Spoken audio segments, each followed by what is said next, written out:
Hello friends, કેમ છો બધા? આજે હું તમારી સાથે શેર કરીશ મગની દાળના પુડલાની રેસીપી. તો આ પુડલા બનાવવા માટે મેં અહીં સૌપ્રથમ ફોતરાવાળી મગની દાળને 2 થી 3 કલાક માટે આ રીતે પલાળીને લઈ લીધી છે.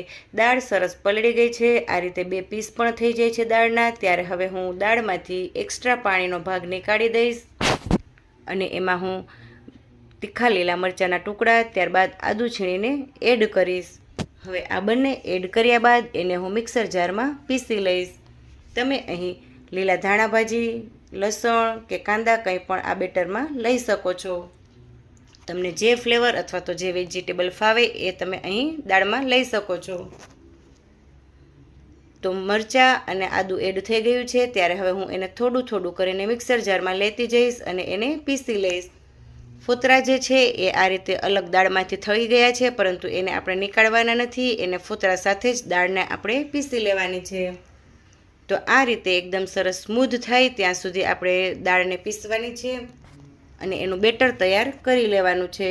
હવે આ રીતે હું બધું જ બેટર બનાવી લઈશ અને બેટર બની જાય એટલે ત્યારબાદ એમાં હું સ્વાદ પ્રમાણે નમક એડ કરીશ. તો આ રીતે અહીં બેટર બધું પીસાઈ ગયું છે અને હવે હું નમક પણ એડ કરી દઈશ.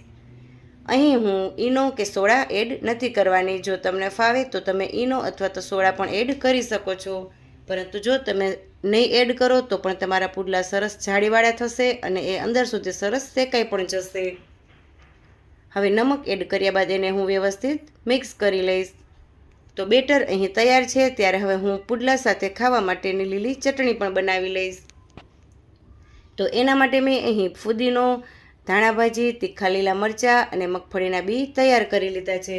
હવે આ બધું જ હું મિક્સર જારમાં એડ કરી દઈશ અને ત્યારબાદ એમાં હું અડધો લીંબુનો રસ એડ કરીશ. અને જો તમને ગળ્યાશ માટે ફાવતું હોય તો તમે આ ચટણીમાં ગળ્યાશ માટે ખાંડ પણ લઈ શકો છો, પરંતુ હું અહીં ફક્ત ખટાશ જ લેવાની છું અને સ્વાદ પ્રમાણે નમક. હવે બધું જ એડ કર્યા બાદ 2 થી 3 ચમચી જેટલું પાણી પણ એડ કરીશ અને એને સરસ એવી પીસીને તૈયાર કરી લઈશ. તો અહીં આપણી આ પુડલા સાથે ખાવા માટેની ચટણી પીસાઈને તૈયાર છે. ત્યારે હવે હું એને એક બાઉલમાં ટ્રાન્સફર કરી લઈશ. ચટણી પીસાઈને તૈયાર છે, એને ટ્રાન્સફર પણ કરી લીધી છે. હવે ત્યારબાદ હું અહીં પુડલા બનાવી લઈશ. તો એના માટે મેં અહીં ગેસ ઉપર તવાને ગરમ થવા માટે પણ મૂકી દીધો છે અને હવે આ રીતે બેટરને એડ કરીશ તવા ઉપર અને એને હળવા હાથે હું આ રીતે સ્પ્રેડ કરી લઈશ. તમને જાડાઈમાં જે ટાઈપનું પુડલું ફાવે એ રીતે તમે અહીં જાડું અથવા તો પાતળું કરી શકો છો.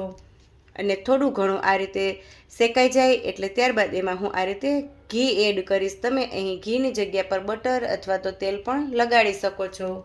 હવે એક સાઈડ સારી રીતે શેકાઈ ગયું છે ત્યારે હું એને પલટી લઈશ અને બીજી સાઈડ પણ સરસ શેકાઈ જાય ત્યાં સુધી આપણે એને મીડિયમ ટુ લો ફ્લેમ પર રહેવા દેવાનું છે. તો હવે આ રીતે બંને સાઈડ હું પુડલાને શેકીને તૈયાર કરી લઈશ. તો સેમ આ જ રીતે હું બીજા પુડલા પણ બનાવી લઈશ. છે ને બાકી એકદમ સરસ પુડલું બનીને તૈયાર. તો હવે આ રીતે બીજા પુડલા પણ બનાવી લઈશ અને ત્યારબાદ જમવાની પ્લેટ રેડી કરી લઈશ.